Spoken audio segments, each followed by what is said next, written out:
Detective Jeff Payne was fired on Tuesday after arresting Alex Wubbels, a nurse at the University of Utah Hospital, in July in an episode captured on his body camera. The Associated Press. The Salt Lake City Police Department has fired an officer who handcuffed and roughly detained a nurse for refusing to allow him to draw blood from a sedated patient.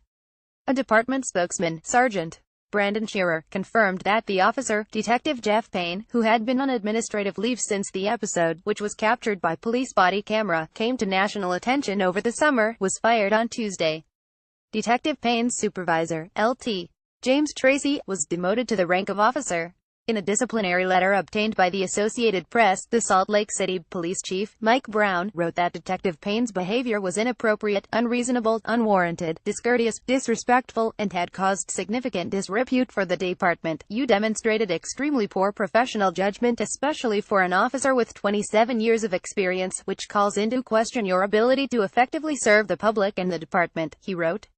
In a similar letter to Officer Tracy, Chief Brown described the lack of judgment and leadership as evidenced by his order to detain the nurse, Alex Wubbels, without a full understanding of the situation. As a result, Chief Brown wrote, I no longer believe that you can retain a leadership position in the department. Ed Brass, a lawyer for Officer Tracy, said in an email that he planned to appeal his demotion to the Salt Lake City Civil Service Commission. Detective Payne's lawyer, Greg Scordes, said his client, too, would appeal. The confrontation on July 26 began when Ms. Wubbels refused to allow Detective Payne, as part of a car crash investigation, to draw blood from a sedated patient.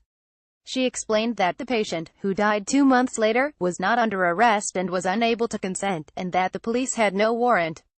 Detective Payne accused her of interfering with the criminal investigation and threatened to arrest her if she did not comply, either go away with blood in vials or body in tow, he said.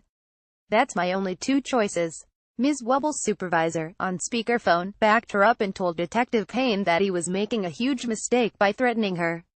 Detective Payne responded, "We're done," and abruptly grabbed Ms. Wubbels to handcuff her, twisting her and pushing her out the door as she screamed for help. She was later released. Cara Porter, Ms. Wubbels' lawyer, said in a phone call Tuesday evening that her client was still absorbing the information about Chief Brown's decision and did not want to comment on it yet. However, Ms. Wubbels came on the line briefly to urge the broader use of body cameras, which played a crucial role in this case. I think without the body camera footage, my story would never have been told, she said. The story alone, despite my ability to factually tell it, was not enough. I think body cameras only serve to protect everybody and allow everyone's story to be told in a factual way, Ms. Wubbels added, versus a he said she said situation. Mr. Scordes, Detective Payne's lawyer, told the Associated Press that his client felt the body camera footage, by drawing national attention, had blown the episode out of proportion, an argument that audibly angered Ms. Porter. The body camera footage told the truth about what happened, Ms. Porter said, noting that she and Ms. Wubbels had released the entirety of the footage, not selected clips.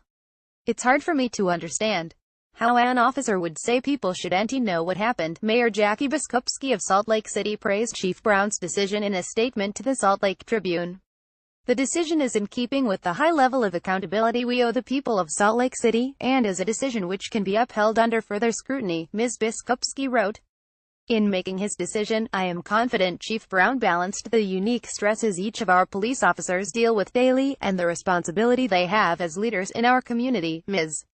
Porter described the firing of Detective Payne and the demotion of Officer Tracy as one step toward regaining public trust, but called, in the long term, for a consistent pattern of investigating and responding to inappropriate police behavior. The city has to take steps to show that it in fact has learned its lesson, she said. Follow Maggie Astor on Twitter at MaggieAstor.